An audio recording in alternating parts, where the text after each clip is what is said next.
รุ่งอรุณส่องฟ้าทั่วล่าแจ่มแสงธรรมแย้มเยือนถิ่นแผ่นดินเหนือชาวลำปางตื่นรับบุญจุนเจือแจ่มธรรมะเอื้อแสงธรรมแย้มเยือนถิ่นหมุนคลื่นมา97เมกะเฮิรตซ์ตื่นรับประเสริฐเกิดข้ามหาผลธรรมะเอื้อธรรมยามเช้าขัดเกลาจิตใจคนหมุนคลื่นมา97เมกะเฮิรตซ์วันเสาร์จิตบรรเทาเมื่อแสงทองส่องนภาฟ้าสว่างหมอกจางๆพรมพลิ้วทั่วทิวเขาปลุกชีวาตื่นจากหลับระงับเบาคลายความเหงาด้วยธรรมะพระชินวรที่สวทลำปางทางอากาศธรรมศาสตร์ส่องใจให้คำสอนพระครูสิริธรรมบัณฑิตเอื้ออาทรมอบพรหมพรด้วยธรรมะชนะมารขอถวายความนอบน้อมจงมีแด่องค์สมเด็จพระสัมมาสัมพุทธเจ้าพระธรรมเจ้าและพระสังฆเจ้าขอถวายความเคารพมายังพระมหาเถระพระเถรานุเถระครูบาอาจารย์เจ้าทุกตนทุกองค์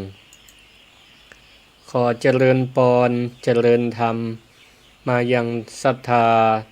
ท่านผู้ฟังสาธุชนคนดีมีศีลมีธรรมทุกท่านที่กำลังติดตามรับฟังรายการธรรมะยามเจ้า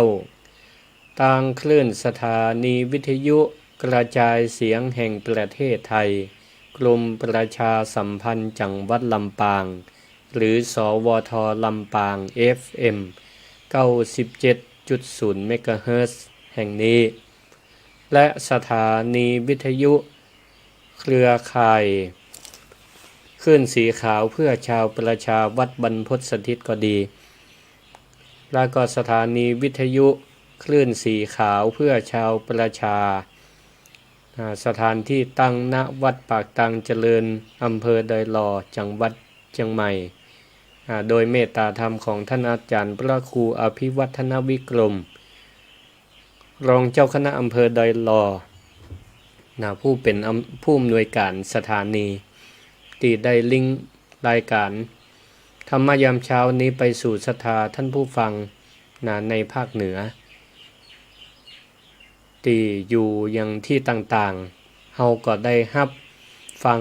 รายการธรรมยามเช้าโดยธรรมภาพพระครูสิริธรรมบัณฑิต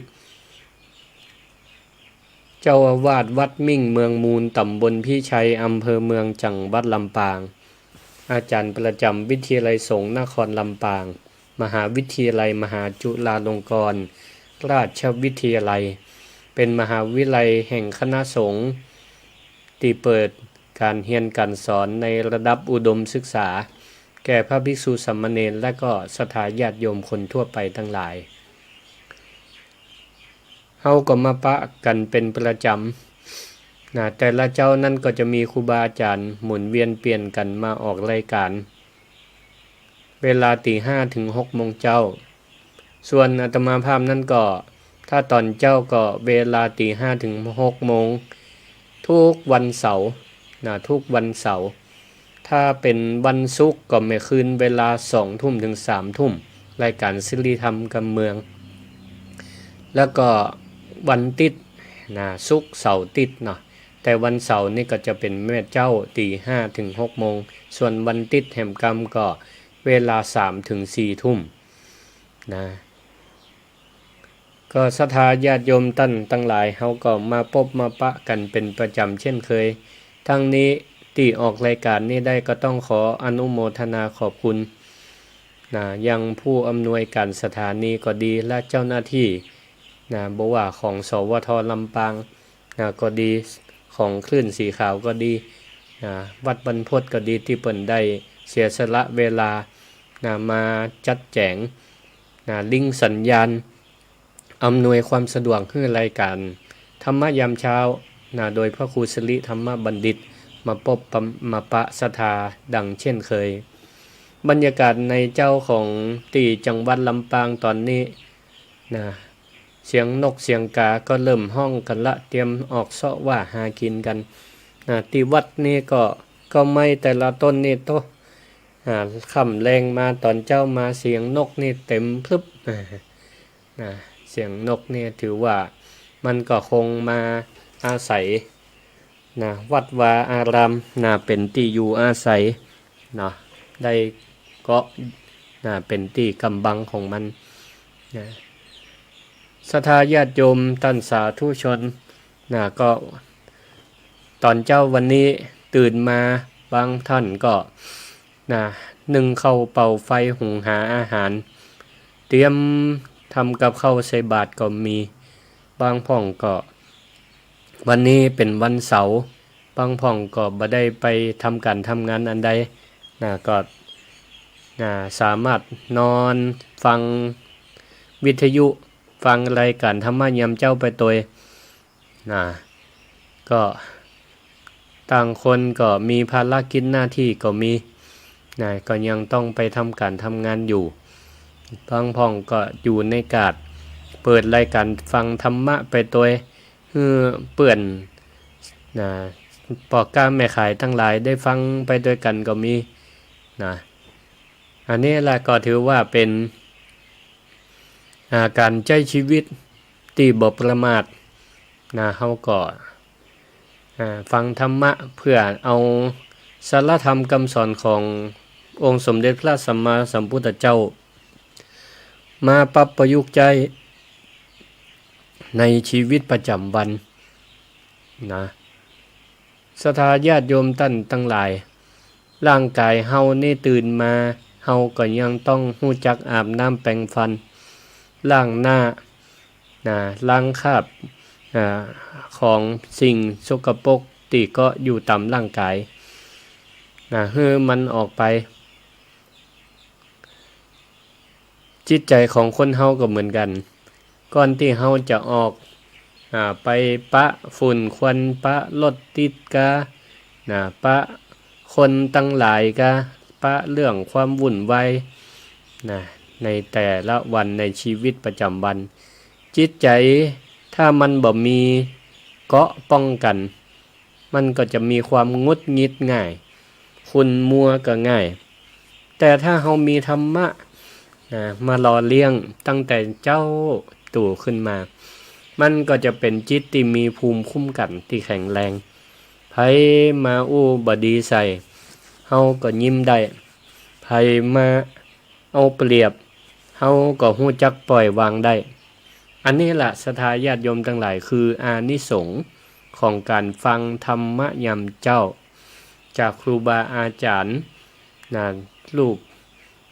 ต่างๆที่เปิ้นได้นำมาเล่าสู่ศรัทธาญาติโยมทั้งหลายฟังสำหรับเจ้าวันนี้อาตมาภาพก็มีหัวข้อธรรมที่สามารถนำมาประยุกต์ในการใช้ชีวิตประจำวันกับเฮาได้ก็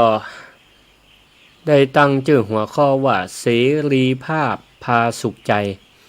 ทำดีต่อกันไว้ยามยังมีลมหายใจด้วยกันฟังชื่อแล้วศรัทธาก็อาจจะสงสัยว่าพระอาจารย์เรื่องเสรีภาพกับเรื่องการทำความดีต่อกันนี้ทำความดีต่อกันยังมีชีวิตอยู่นี่มันมาเกี่ยวข้องกันได้จะใดคล้ายๆว่ามันจะเป็นคนละเรื่องเดียวกันคำตอบก็คือมันก็เกี่ยวกันอย่างยิ่งเพราะว่าตอนนี้ปัจจุบันนี้สังคมเขากำลังตื่นตัวกับคำว่าสิทธิและเสรีภาพเนาะซึ่งโดยเนื้อแท้มันก็เป็นเรื่องดีนะการที่คนเฮารู้จักสิทธิของตัวเก่าแต่ปัญหามันอยู่ที่ว่าหลายคนโดยเฉพาะคนในยุคนี้กับตีความคำว่าเสรีภาพผิดเพี้ยนไปจากความหมายอันที่แท้จริงกลายเป็นว่าเสรีภาพคือการตามใจกิเลสคือ ฉันอยากจะทำมันยังก็ได้ตามใจฉันปรารถนา ตามที่ฉันต้องการอยากจะทำมันเป็นพื้นที่ส่วนตัวของฉันหรอร่างกายก็เป็นร่างกายของฉันชีวิตก็เป็นชีวิตของฉันนะจนละทิ้งจารีตประเพณีปล่อยปละละเลยความรู้สึกของคนที่เฮาฮักจนกระทั่งวันหนึ่งเฮาได้สูญเสียเขาไปอย่างบ่มีวันกลับแล้วก่อยมานั่งให้กอดลงศพกาเสียได้ทีหลังวันนี้ก็จะได้นำเรื่องสิทธิเสรีภาพที่แท้จริงมามาจ๋ากับศรัทธาญาติโยมสาธุชนทั้งหลายที่สอดคล้องกับหลักพุทธศาสนสุภาษิตที่พระพุทธเจ้าเปิ้นได้เกยตัดไว้ในพระธรรมบทคุถกนิกายเป็นเข็มทิศนำต่างความคิดและเป็นแสงสว่างส่องใจเฮาท่านทั้งหลายพระพุทธเจ้าก็ได้ตัดพระคาถาบทหนึ่งว่าสัพพัทธสังวโรพัทโธนี่นะแปลความหมายว่าความสำรวมในติทั้งปวงเป็นความดีหรือความสำรวมในติทุกสถานเป็นความเจริญคำว่าสำรวมหรือว่าสังวรในที่นี้ก็อยากจะทำความเข้าใจกันก่อนบางคนบางพ่องพอได้ยินคำว่าสำรวมก็มักจะนึกถึงภาพของคนที่ต้องเดินก้มหน้าก้มตาเดินตัวแข็งเกร็งหรือนั่งก็นั่งแบบพับเพียบเรียบร้อยตลอดเวลาห้ามยิ้มห้ามไข้หัวจะอ่านแม่นก็คือกันสำรวมคำตอบก็คือบ่ใจจะอ่านอันนั้นมันเข่งลำไปความสำรวมในตังธรรมบ่ใจอาการของแสดงตังกายที่มันแข็งทื่อเกร็งไปก่อนบ่ใจแต่สำรวมในตังธรรมนั่นหมายถึงการมีสติเป็นเครื่องกั้นเป็นเบรกคอยห้ามล้อรถแห่งชีวิตของเฮาศรัทธาญาติโยมทั้งหลายสมมุติว่าศรัทธาโยมเฮาเนี่ยมีรถมีรถยนต์กันหนึ่งเครื่องยนต์นี่แห้งขนาดย่ำคันเร่งทีเดียวนี่ปุ้งไปตั้งหน้าอย่างไวความเร็วและกำลังเครื่องยนต์ที่แห้งนั้นก็เปรียบเหมือนกับเสรีภาพที่เฮามีแต่ถ้ารถกันนั้นบ่มีเบรกหรือเบรกแตกศรัทธาก็นึกเอาเพราะว่ามันจะเกิดอะไรอย่างขึ้นต่อให้รถงามขนาดไหนแปลงขนาดไหนขับม่วนขนาดไหนสุดท้ายมันก็ต้องไปปุ่งจนกำแพงปุ่งจนตกเหวกาปุ่งจนคนกาได้รับบาดเจ็บหรือถึงความตายสร้างความพินาศกับตัวเก่าและคนรอบข้างการสำรวมหรือการมีสตินั่นก็คือเบรกของเสรีภาพเสรีภาพที่บ่มีความสำรวมบ่มีศีลธรรมเข้ามากำกับบ่มีสติคอยเข้ามายับยั้งชั่งใจมันบ่ใช่เสรีภาพศรัทธาญาติโยมทั้งหลายแต่มันคือความเป็นทาสพระพุทธศาสนาเปิ้นว่ามันแสดงออกถึงความเป็นทาสมากกว่าเป็นการแสดงออกซึ่งความมีเสรีภาพมันเป็นความแสดงออกความเป็นทาสเช่นนิดหนึ่งทาสของอะไรอย่างคำตอบก็คือเป็นทาสของกิเลสเฮาเนี่ยทาสของความอยากก็คือตัณหาเป็นทาสของกิเลสก็คือความโลภความโกรธความหลงเป็นทาสของความหันแก่ตัวศรัทธาลองนึกถึงแม่น้ำสายใหญ่สมมติว่าเป็นแม่น้ำวังบ้านเฮาก็ได้ หรือแม่น้ำปิงจังใหม่น้ำติมันไหลเชี่ยวมีพลังมหาศาลถ้าน้ำนั้นมีตะลิ่งคอยกั้นคอยประคองทิศทางแม่น้ำสายนั้นก็จะเป็นประโยชน์สามารถหล่อเลี้ยงผู้คนตึงให้นาสวนก็เป็นที่เปิ่งของสรรพสัตว์ทั้งหลายได้แต่ถ้าแม่น้ำนั้นบ่มีตะลิ่งกั้นน้ำที่เคยเป็นประโยชน์มันก็จะไหลบ่าเหมือนกับเวลาฝนตกหนักน้ำก็ไหลบ่าจากป่าลงมากลายเป็นน้ำท่วมน้ำป่าไหลหลากปัดป่าเอาบ้านจ้องหอเฮือนทรัพย์สินและชีวิตของคนหรือสัตว์ทั้งหลายมันเกิดความพินาศย่อยยับไปกระแสน้ำนี่ก็เหมือนกับเสรีภาพศรัทธาญาติโยมส่วนตะลิ่งนี่ก็เหมือนกับความสำรวมพระพุทธเจ้าจึงตรัสไว้ว่าความสำรวมในตีทั้งปวงบอกว่าจะเป็นตั้งกายก็คือการกระทำหรือตั้งวาจาหรือด้วยกำอูหรือตั้งใจด้วยความคิดเป็นความดีเป็นความเจริญเพราะว่ามันสามารถทำให้เสรีภาพของเฮานั้นเป็นเสรีภาพที่มีความงดงามเป็นประโยชน์บ่ไปเบียดเบียนคนอื่นและที่สำคัญมันก็บ่ย้อนกลับมาทำลายตัวเฮาเองได้ในภายหลังทีนี้ศรัทธาญาติโยมทั้งหลายลองพิจารณาตามความเป็นจริงที่เกิดขึ้นในสังคมยุคนี้ซึ่งเป็นยุคที่ทุกคนมีมือถือมีสมาร์ทโฟนมีโลกอินเทอร์เน็ตที่เชื่อมต่อกันกับคนถึงโลกแต่กับสร้างกำแพงกั้นคนในบ้านสังเกตพอแต่ละมื้อแต่ละวันเฮาเปิดสู่โลกภายนอกโลกแห่งอินเทอร์เน็ตหรือเปิ้นห้องว่าโลกแห่งโซเชียลแต่เฮากำลังปิดกั้นกำแพงสร้างกำแพงกับคนในบ้านยุคนี้เฮามักได้ยินคำอู้ฮิตติดปากว่ามันเป็นสิทธิของฉันเป็นเสรีภาพของฉันเป็นพื้นที่ส่วนตัวของฉันนี่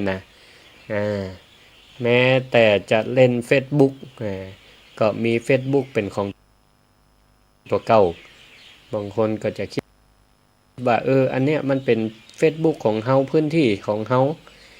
เวลาเฮาจะแสดงจะอู้จะสื่ออะไรหยังออกไปเป็นสิทธิของเฮาจะอู้อะไรหยังก็ได้แสดงอะไรหยังก็ได้บางคนเกิดจะมันก็เลยกลายเป็นข้ออ้างเนาะเป็นเกาะกำบังที่ทำให้คนยุคนี้ห่างเหินกันนักที่สุดทั้งที่อยู่ใกล้กันทั้งที่อยู่ใกล้กันที่สุดศรัทธาญาติโยมทั้งหลายก็ลองสังเกตพอเถอะบางบ้านเนี่ยบางบ้านเนี่ยได้หันกับหูกับตานั่งกินข้าวโต๊ะเดียวกันแต่พ่อแม่ลูกแต่บ่มีไผเงยหน้ามาซบตากันมาอู้มาจากันต่างคนก็ต่างก้มหน้าจิ้มโทรศัพท์ห้องหน้าจอก็สว่างส่องหน้าส่องตาแต่ละคนต่อหน้าต่อตาพ่องก็ยิ้มฮือกับโทรศัพท์ไปนึกว่ายิ้มฮือกับคนในครอบครัวยิ้มกับพ่อกับแม่บ่ใจสักกำแต่พอพ่อแม่จวนอู้จวนคุยถามด้วยความห่วงใยลูกวันนี้ไปเรียนเป็นไดพ่องอิดก็มากินข้าวกินน้ำกันแทนที่ลูกจะตอบรับน้ำใจบางคนก็จักสีหน้าใส่ป่อใส่แม่ถอนหายใจใส่พ่อง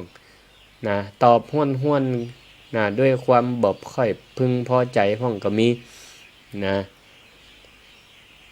พ่องก็ตอบก็ดีนี่เปิ้นถามการเรียนเป็นได้พ่องก็ดีเหนื่อยอิดฟังกวนใจเตี้ยนะ ฟังกวนใจเตื้ออันนี้มันเป็นเวลาส่วนตัวมีสิทธิ์ที่จะพักผ่อนของเตอะเฮียนมาวันค่ำขอเล่นโทรศัพท์ห้องนี่ก็มีนะนี่หันก็ลูกหลานบางคนก็อ้างสิทธิเสรีภาพอย่างเดียวนะพอเปิ่นถามอย่างอย่างตัวก็ลูกเตียวหนีเฮียเข้าห้องปิดประตูล็อกห้องอยู่คนเดียวเฮียนี่มันก็เลยทำให้วงแห่งการสนทนาครอบครัวนั้นมันจืดมันจางไปสิ่งที่พระพุทธเจ้าเปิ้นเรียกว่ามิจฉาทิฏฐิอันนี้คือมีความหันผิดคิดว่าเสรีภาพคือการทำตามอำเภอใจของตัวเก่าโดยบ่ต้องสนอกสนใจไผบ่ต้องแคร์ความรู้สึกไผบ่ต้องสนใจความรู้สึกของคนรอบข้างอันนี้ถือว่าเป็นความหันผิดก็อยากจะขอยกเล่าเรื่องให้ฟังมีชายหนุ่มคนหนึ่งสมมุติให้ชื่อว่านายอิสระชื่อว่านายอิสระแล้วกันนายอิสระนี่ก็เป็นคนรุ่นใหม่ตีฮักความอิสระเขาก็บอกว่าชีวิตนี่เป็นของเขาเกิดมาครั้งเดียวต้องใจให้มันคุ้มเขาจะแอวเมื่อคืนจะดื่มเหล้าเมายาจะคบเปื่อนแบบไหนจะอู้จ๋าแบบขวัญภาษากกะจะไปทำลายจิตใจไผกะบ่สนเพราะมันคือเสรีภาพในการแสดงออกนี่เขาคิดจะอีกเวลาพ่อแม่ตักเตือนด้วยความห่วงใยว่าอิสระเอ้ยกลับบ้านดึกๆเดินๆนี่มันอันตรายนะลูกเผาลงพ่องก็ดีเนอะเรื่องกินเรื่องแอวนี่นะพ่อกับแม่ก็นอนบัดรับเป็นห่วงเวลาลูกออกบ้านออกจองนี่กองหาไม่ได้จะปิกนายอิสระนี่ก็โตตอบสวนไปทันทีว่าโอ้ป่อยุคนี้สมัยนี้มันยุคไหนแล้วพ่อแม่นี่ยังหัวโบราณผมนี่ใหญ่ละหาเงินเองก็ได้ผมมีสิทธิ์ใจชีวิตของผมพ่อแม่บ่ได้บ่ต้องมายุ่งพ่อแม่มีหน้าที่สนับสนุนอย่างเดียวเกิดมิจฉาทิฏฐิขึ้นนายอิสระนี่ก็ใจชีวิตแบบตามใจกิเลสบ่ได้ใจชีวิตแบบเสรีภาพอย่างแท้จริงแต่เป็นทาสของกิเลสปล่อยตัวปล่อยใจไปกับความอยากโดยคิดว่าตัวเก่านั้นกำลังเป็นนกติโบยบินไปยังบนท้องฟ้ายังเสรีแต่หารู้ไม่ว่าสิ่งที่นายอิสระกำลังทำอยู่นั้นมันบ่ใช่อิสรภาพมันบ่ใช่อิสรภาพอย่างแท้จริงแต่เขากำลังถูกตัณหาคือความอยากความทะยานอยากและถูกอวิชชาคือความโง่เขลาความบ่ฮู้ตามความเป็นจริงล่ามโซ่เขาเอาไว้อย่างแน่นหนาเขากลายเป็นนักโทษในคุกตีพอมหันต์คุกในที่นี้ก็ชื่อว่าคุกแห่งความหันแก่ตัวอาตมาขอยกเปรียบเทียบให้ฟังว่าความฮักความผูกพันความห่วงใยของคนในครอบครัวนี่หรือของคนรอบข้างตัวเฮาที่เปิ้นหวังดีกับเฮาเนี่ยมันก็เหมือนกับดอกกุหลาบสีแดงสดในใจกันแก้วอยู่ติดตั้งอยู่บนโต๊ะกลางบ้านตอนที่ดอกมันงามดีสีแดงงามกีบออกดอกงามส่งกลิ่นหอมไปทั่วห้องแต่คนเฮานี่เดินผ่านไปผ่านมาเฮาก็มักจะมองข้ามมันไปหรอกเพราะเฮามัวแต่ก้มหน้าก้มตาพอแต่จอโทรศัพท์ก็มัวแต่หวงแหนพื้นที่ส่วนตัวมัวแต่ออกไปเรียกร้องเสรีภาพนอกบ้าน นะที่จะไปทำอันนั้นอันนี้เฮาบอกกับตัวเก่าว่าดอกไม้มันอยู่ของมันนะตัดหัน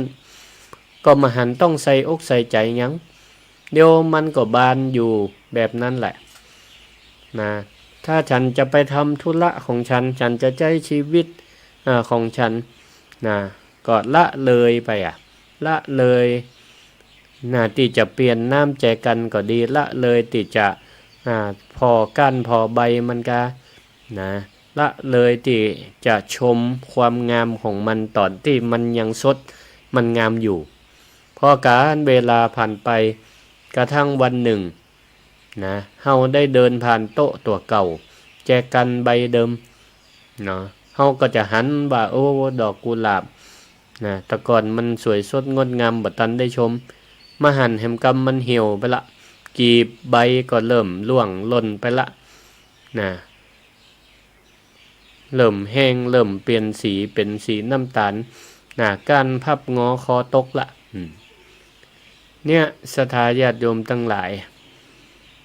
ตอนที่เฮามาหู้สึกตัวก็กลายเป็นว่ามันเสียเวลามันหมดเวลาได้ชมความงามละเนึกเสียดายจับใจว่าหู้จะเฮาน่าจะเปลี่ยนน้ำมันตั้งแต่วันนั่นละหู้จะเฮาน่าจะยุดพอความงามตอนที่มันยังเบ่งบานดีอยู่เนาะหู้จะเฮาน่าจะถ่ายรูปเก็บไว้ถ้าจะดีแต่นะบัดเดียวนี่ก็หมดความงามไปเหียละเนี่ยต่อให้เอาน้ำทิพย์นะน้ำทิพย์จากสวรรค์น้ำบ่อศักดิ์สิทธิ์อันใดมาฮดมา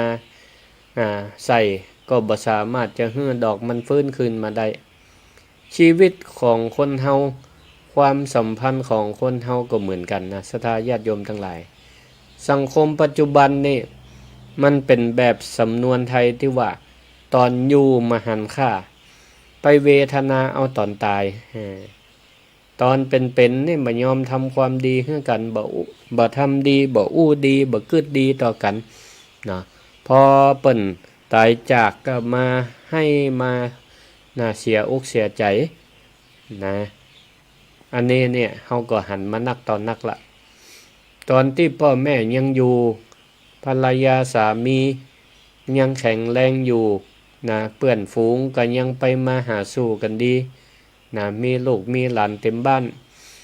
เฮาก็มักจะอ้างสิทธินะอ้างเสรีภาพอ้างความยุ่งอ้างการอ้างงานอ้างพื้นที่ส่วนตัวก็พักใส่หมู่คนรอบข้างออกไปนะมายอมรับสายนะเวลาเปิ้นนะเปื่อนกัลยาณมิตรไผก็จ้างนะโทรเข้ามากะนะหรือเปิ้นตักนะข้อความกะบ่ยอมเปิดยอมอ่านกะแน่หรือปล่อยให้คนเฒ่านะคนเฒ่าคนแก่พ่อแม่เฮาง่อมเหงาอยู่บ้านอยู่จองรอเฝ้าประตูนะพอตั้งประตูตั้งเข้าบ้านนะรอลูกหลานปิกบ้านกะนี่แต่พอมาวันหนึ่งกฎไตรลักษณ์มันทำงานคืออนิจจังทุกขังอนัตตานะมาเคาะประตูบ้านคนรอบข้างเฮาก็ทยอยจากเฮาไปนะทีนี้ล่ะศรัทธาญาติโยมทั้งหลายพ่องก็เสียอกเสียใจคนใกล้คนฮักจากไปนะมาท้ายที่สุดก็มาจัดนะการจัดงานนะงานศพนะจัดอย่างอย่างดีนะจ้างปีผ่านมาเล่นกาให้ปันใดก็บ่สามารถจะเรียกคืนกลับมาได้นี่ศรัทธาญาติโยมท่านทั้งหลายไปเคาะจะได้อย่างจะได้เปิ่นก็ถึงบักลับมาได้แต่ถ้าเปิ่นกลับมานี่ก็ตัวภัยตัวมันเหมือนกันนะเนาะเนี่ยศรัทธาญาติโยมท่านสาธุชนทั้งหลายผลของการที่เฮาหลงผิดนะคิดว่าเสรีภาพก็คือการละทิ้งความผูกพันนะเฮาหวงแหนอิสรภาพจอมปลอม จนลืมหน้าที่ลืมทำความดีต่อกันในขณะที่เฮายังมีลมหายใจอยู่พระพุทธเจ้าพระองค์ทรงหันจุดอ่อนของมนุษย์ข้อนี้ดีพระองค์ก็เลยสอนเรื่องอัปปมาทธรรมเนาะก็คือความบ่ประมาทการมีสติกำกับอยู่เสมอคนที่บ่ประมาทก็คือคนที่ตระหนักรู้ว่าเวลามีจำกัดชีวิตนี้เป็นของบ่แน่นอนเพราะบางยิ่งกว่าฟองน้ำวันนี้เฮาปะหน้ากันพรุ่งนี้เฮาอาจจะต้องพลัดพรากจากกันตลอดกาลไปก็ได้เสรีภาพที่แท้จริงตามหลักพระพุทธศาสนานั้นบ่ใช่เสรีภาพในการทำตามใจกิเลสแต่คือเสรีภาพจากความหันแก่ตัวเป็นอิสรภาพจากความหันแก่ตัวก็คือการที่เฮาสามารถเอาชนะใจตัวเก่าได้ลดอีโก้หรือลดทิฐิมานะความยึดมั่นถือมั่นกึดว่าตัวเก่านี่อันนี้เป็นตัวเฮาเนาะเป็นตัวเฮาของเฮาแล้วก็เปิดใจมอบความฮักแทนกะเนาะเปิดใจมอบความฮักความเมตตาความปรารถนาดีให้กับคนที่อยู่ต่อหน้าเฮาอย่างเต็มที่อย่างเช่นในบ้านในจองอยู่ต่อหน้าป่อหน้าแม่หน้าปี่หน้าน้องหน้าสามีภรรยาลูกเต้าก็แสดงความฮักต่อกันอย่างเต็มที่บ่มีเงื่อนไขหรือไปทำการทำงานอยู่ต่อหน้าเจ้านายกาผู้ใต้บังคับบัญชาเปื้อนร่วมงานกาเฮาก็แสดงความปรารถนาดีความเมตตามีความเอื้ออารีต่อกันมีกัลยาณมิตรดีต่อกันอันนี้แหละศรัทธาญาติโยมทั้งหลายเปิ้นฮ้องว่าคนที่มีอิสระอย่างแท้จริงคือเป็นอิสระจากความตณีที่เหนียวในความฮักก็ มีปอใจหนุ่มคนหนึ่งชื่อว่าสิงห์แล้วกันเนาะชื่อว่าสิงห์แล้วกันสิงห์นี่เป็นละอ่อนละอ่อนหนุ่มรุ่นใหม่ที่ใหญ่ขึ้นมาในยุคของกระแสสังคมสิ่งนี้มีความเชื่อฝังในหัวว่าชีวิตนั้นต้องมีอิสระไล่ขีดจำกัดบ่มีไผหน้าไหน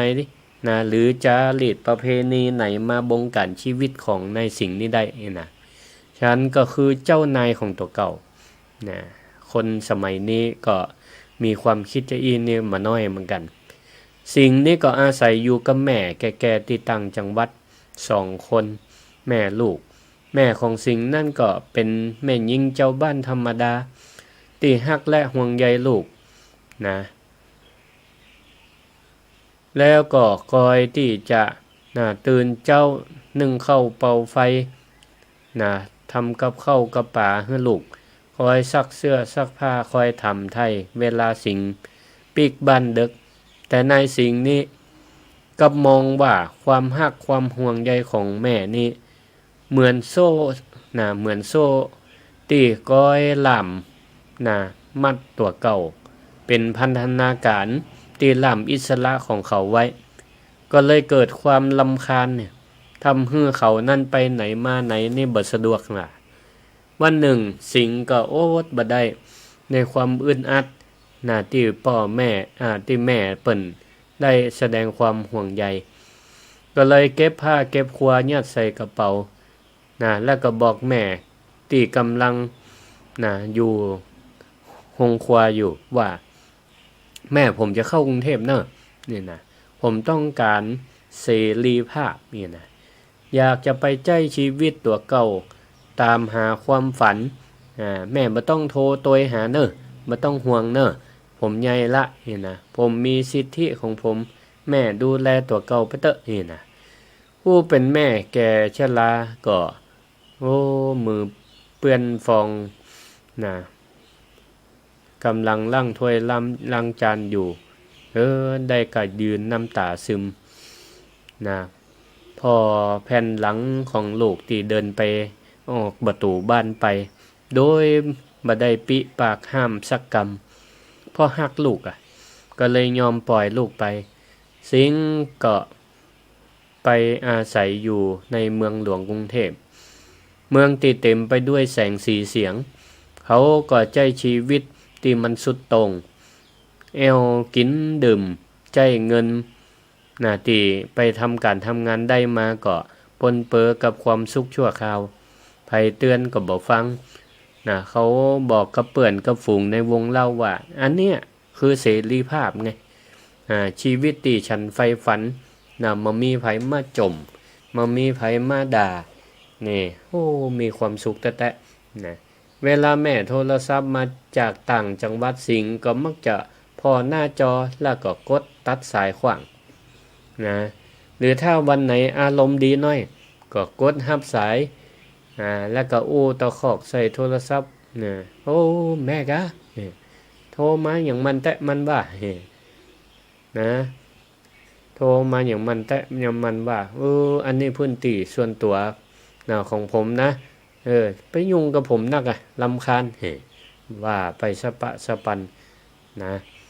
วันเวลาผ่านไปหลายปีสัจธรรมก็ปรากฏเงินทองที่หามาได้ก็หมดเสี่ยงไปกับเปื่อนกินเปื่อนแอวพอเศรษฐกิจบดีอย่างอี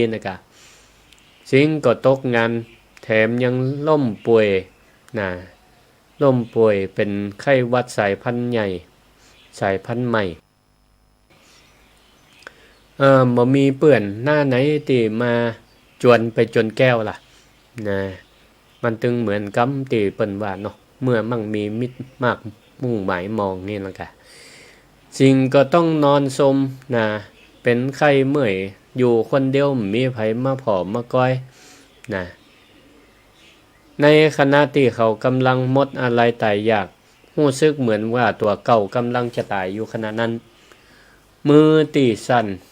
ก็เอื้อมไปเปิดวิทยุเก่าๆที่หัวเตียงเพื่อหาเสียงคนอู้เป็นเปื่อนบังเอิญเขาก็ได้ยินพระอาจารย์รูปหนึ่งในรายการวิทยุธรรมะยามเจ้ากำลังเล่านิทานเรื่องว่าวกับเส้นกับเส้นได้พระอาจารย์ในวิทยุประกาศเล่าว่ามีละอ่อนน้อยคนหนึ่งกำลังปล่อยสายปานเล่นว่าวอยู่กลางสนามหญ้าอยู่เขาว่าวของเขานั่นตัวใหญ่สีสันสวยงามทำจากกระดาษจันดีมันลอยขึ้นไปบนท้องฟ้าสูงขึ้นไปเรื่อยๆปะทะกับสายลมอย่างสง่างามเป็นที่น่าชื่นชมของคนทั้งหลายเดินผ่าน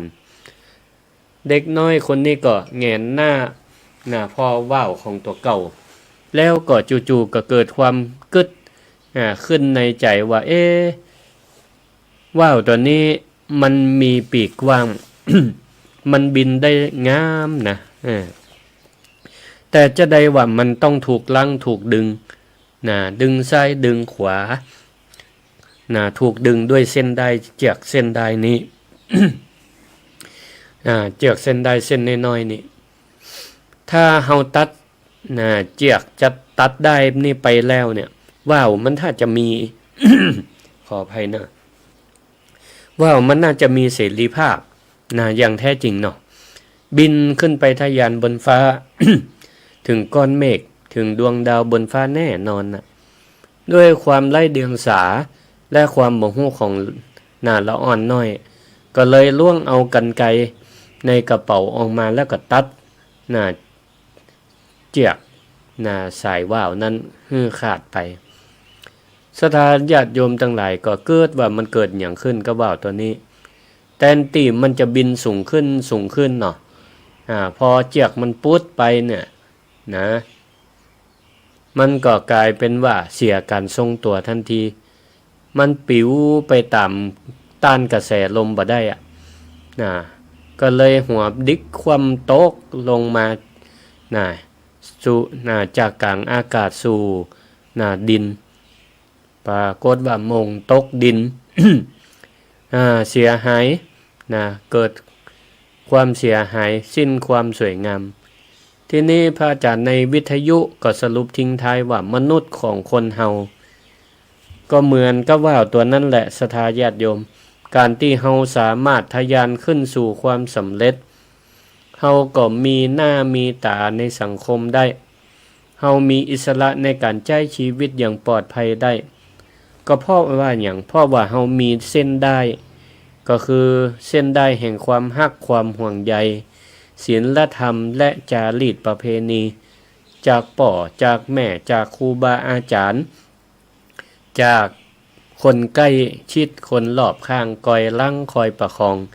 คอยเตือนเฮาเอาไว้บ่ฮื้อเฮานั้นลอยเตลิดเปิดเปิง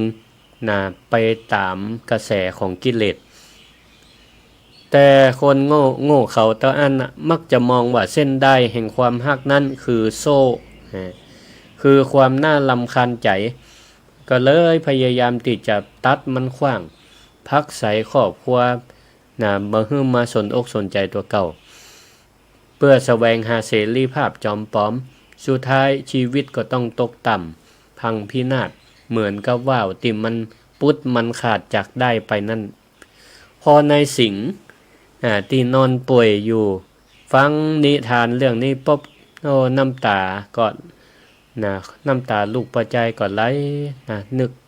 ถึงแม่มาทันทีนึกขึ้นได้ว่าแม่เฮานี่ก็เปรียบเหมือนเส้นได้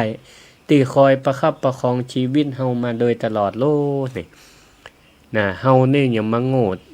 เป็นคนโง่เขาแต่ว่าพอตกเจ้ามาในสิงอาการไข้ก็ดีขึ้นละก็เลยบัดลีบัดรอฝั่งปิกบ้านฝั่งปิกไปบ้านต่างจังหวัดฝั่งไปหาแม่อยากจะไปกราบตักแม่ขอโทษแม่อยากจะไปทำความดีกับแม่ในสิ่งที่ลูกพึงกระทำแต่ว่ากฎแห่งเวลามันบ่เคยรอไผเมื่อสิ่งไปแทนที่เขาจะได้หันภาพว่าแม่นั่งรอยิ้มรออยู่ที่หน้าบ้านเหมือนปีก่อนๆกลายเป็นว่าไปมีกับเต้นมีกับเก้าอี้มีกับคนใส่เสื้อขาวเสื้อดำกำลังมาจับกลุ่มเตรียมจัดการงานศพป้าข้างบ้านก็มาเดินมาตบไหล่สิงแล้วก็บอกว่าสิงแม่ของเองเนี่ยตายไปแล้วจากไปอย่างสงบไปแต่คืนละเปิ่นก็ก้องหาสูนั่นสิ่งได้ฟังจ้าอันก็เข้าสุดเข้าอ่อนเสียอกเสียใจมาบัดตันได้หันใจแม่อันนี้แหละศรัทธาญาติโยมทั้งหลายเรื่องนี้ก็อาจจะกระทบจิตกระทบใจกระแทกใจของคนในยุคนี้หลายๆพ่องอย่ามัวแต่อ้างเรื่องเสรีภาพหรือพื้นที่ส่วนตัวหรือเรื่องความยุ่งมาทำให้เฮานั้นได้ละเลยคนที่เฮาฮักขอให้เฮานั้นได้ทำดีต่อกันชื่นชมกันดูแลกันในคณะที่เฮายังมีลมหายใจต่อกันอยู่นี่ถ้าเขาหมดลมหายใจไปแล้วเนี่ยความฮักของเฮา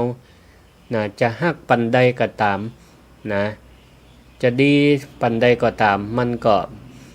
เป็นแค่สายลมที่พัดผ่านแห่งความว่างเปล่าก็บ่มีประโยชน์อันใด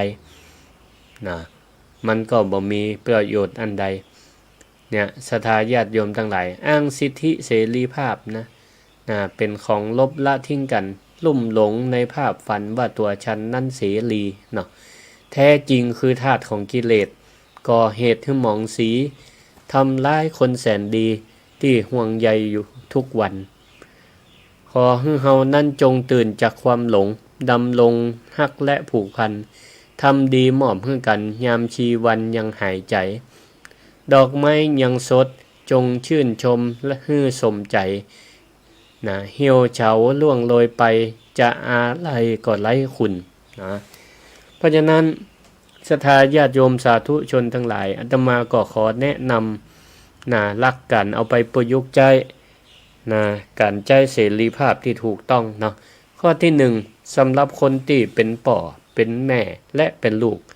เจ้าวันนี้เฮาเดินออกจากบ้านจากห้องนอนก็เฮาก็ให้เลิกอ้างพื้นที่ส่วนตัววางโทรศัพท์มือถือพ่องปิดหน้าจอเหี่ยพ่องพอหน้าคนในครอบครัวให้เต็มใบหน้าให้เต็มตาถ้าเฮาเป็นลูกก็เดินไปช่วยพ่อช่วยแม่ไปกอดเปิ้นไปแสดงความกตัญญูกตเวทีแสดงความฮักต่อพ่อต่อแม่ถามไทยสารทุกข์สุขดิบกันพ่อแม่ก็เหมือนกันให้กำลังใจลูกเต้าเหล่าหลานสำหรับคนเป็นสามีภรรยาเสรีภาพนั่นบ่ได้แปลว่าแต่งงานแล้วฉันจะไปที่ไหนก็ได้กูคืนจะเลิกงานแล้วจะแวะไปที่ไหนก็ได้ปล่อยให้แหมคนหนึ่งต้องหงอยเหงาอยู่ที่บ้าน แบบ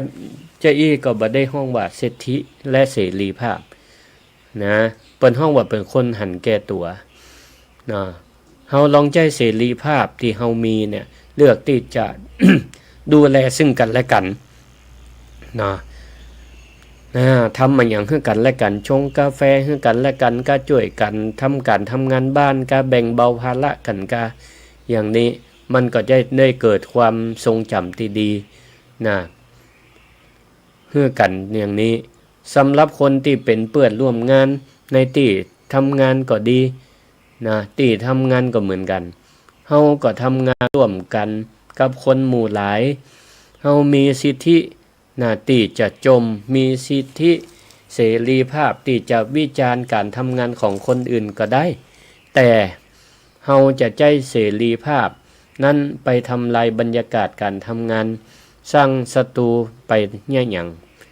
สู้เฮาใจเสรีภาพในการให้กำลังใจกันบดีกว่ากะ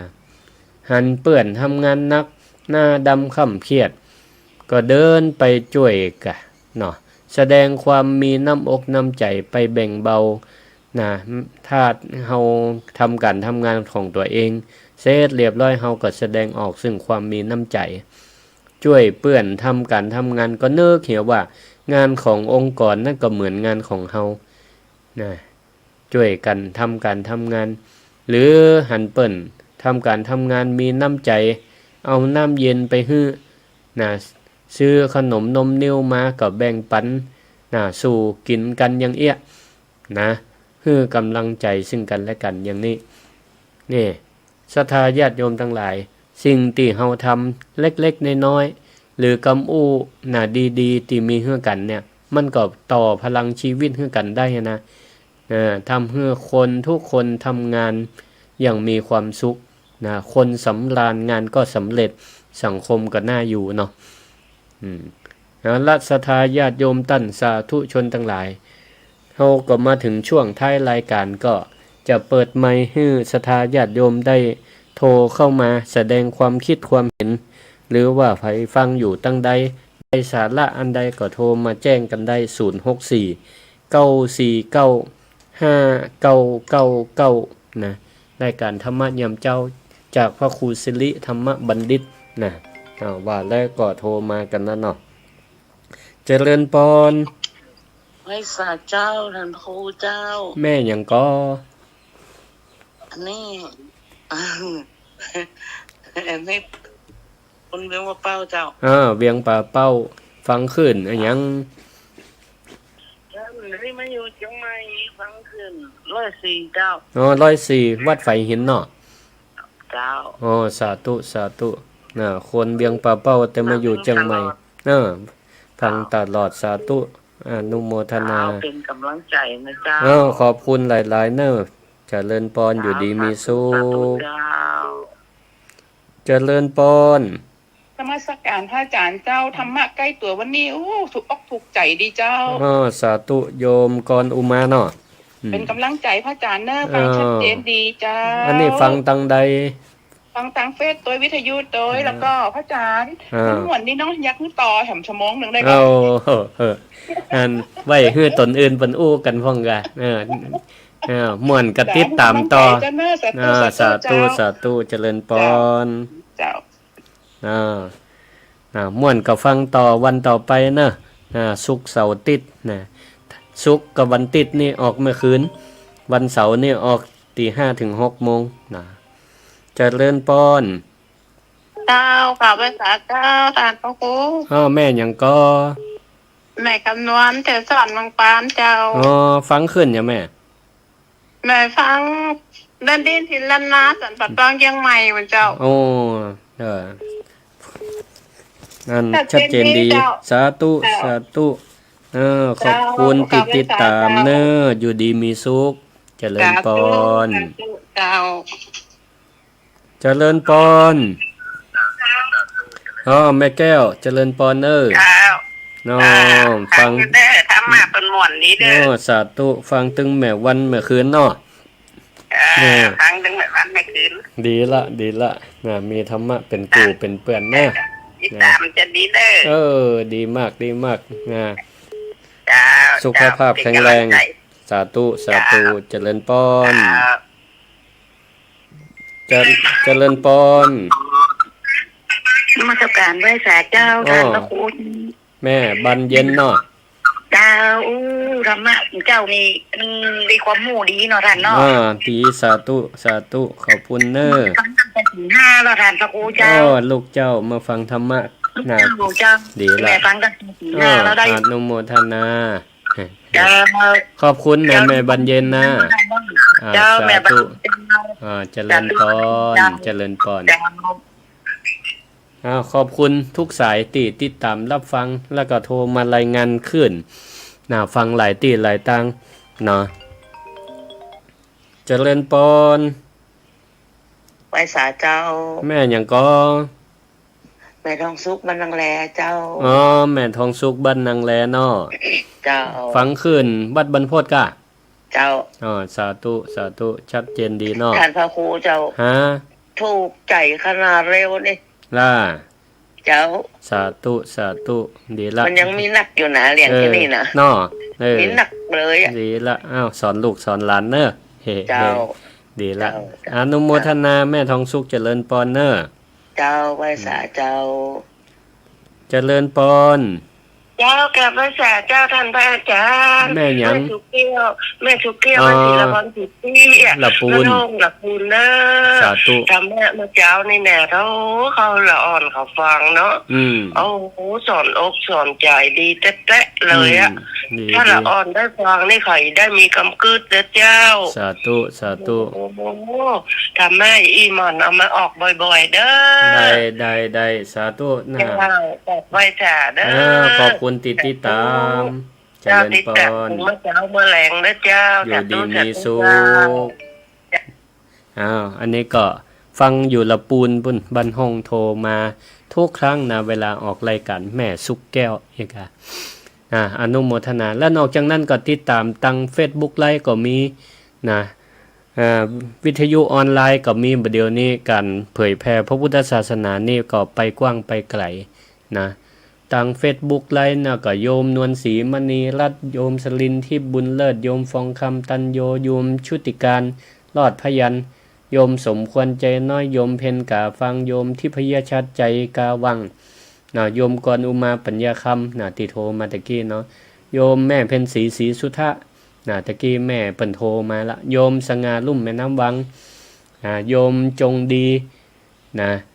เชื้อกันทาปูนอยู่เมืองฝางอันนี้เปิ่นก็เวลารายการซิลิ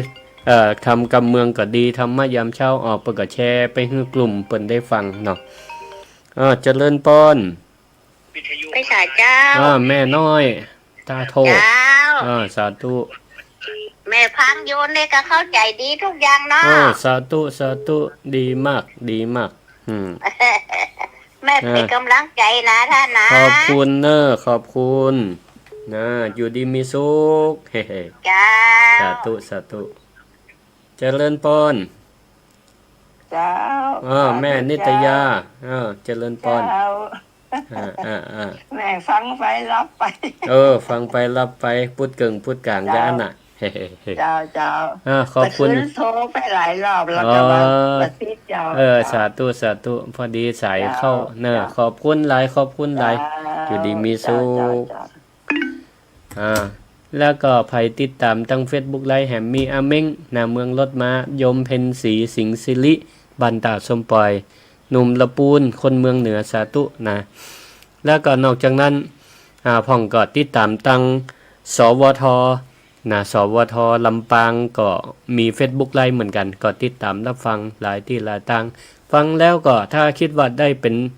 ป็นประโยชน์อันดีเนาะธรรมะดีก็ช่วยกันแชร์นะเผยแพร่กันไปเนาะก็หวังเป็นอย่างยิ่งเป็นประโยชน์ต่อคนรุ่นใหม่ด้วยเนาะจะได้ใจเสรีภาพอย่างถูกต้องนะบ่ได้มันตกไปอยู่อำนาจของกิเลสเนาะบ่เป็นทาสของกิเลสเปิ้นว่ามีสิทธิได้แต่ต้องมีกติกามีเสรีภาพได้แต่ก็ต้องอยู่ภายใต้ของศีลธรรมทำดีตอนเป็นเนี่ยดีกว่าทำเวรตอนตายเพิ่นว่าชื่นชมกันเมื่อยังหายใจดีกว่ามานั่งให้อาลัยหน้าเชิงตะกอนเนาะอย่าปล่อยคำว่าเสรีภาพที่ไร้ขอบเขตกลายเป็นข้ออ้างที่ทำให้เฮานั่นละเลยความพักใสคนที่เฮาหักออกไปจากอิสรภาพที่แท้จริงบ่ใช่การตัดขาดจากสังคมนะบ่ใช่การหนีออกไปอยู่คนเดียวแต่คือการรู้จักอยู่ร่วมกันกับคนอื่นได้อย่างมีเสรีภาพเนาะอย่างเสรีภาพนะก็ใกล้จะหมดเวลาหมดแล้วเนอะศรัทธาญาติโยมท่านทั้งหลายนะขอลวดลาศรัทธาไว้เพียงเท่าอี้ไว้เพียงเท่าอี้หมดเวลาละแม่เจริญพรเนอะขอบคุณแม่อุกำได้กับเจ้าสาธุเจ้าแม่นิตยาบ้านแจ้งลิ้นในเมืองลำปางแม่ฟังอยู่นะเจ้าพระอาจารย์เจ้าสาธุขอบคุณหลายเนอะม่วนเจ้าธรรมะ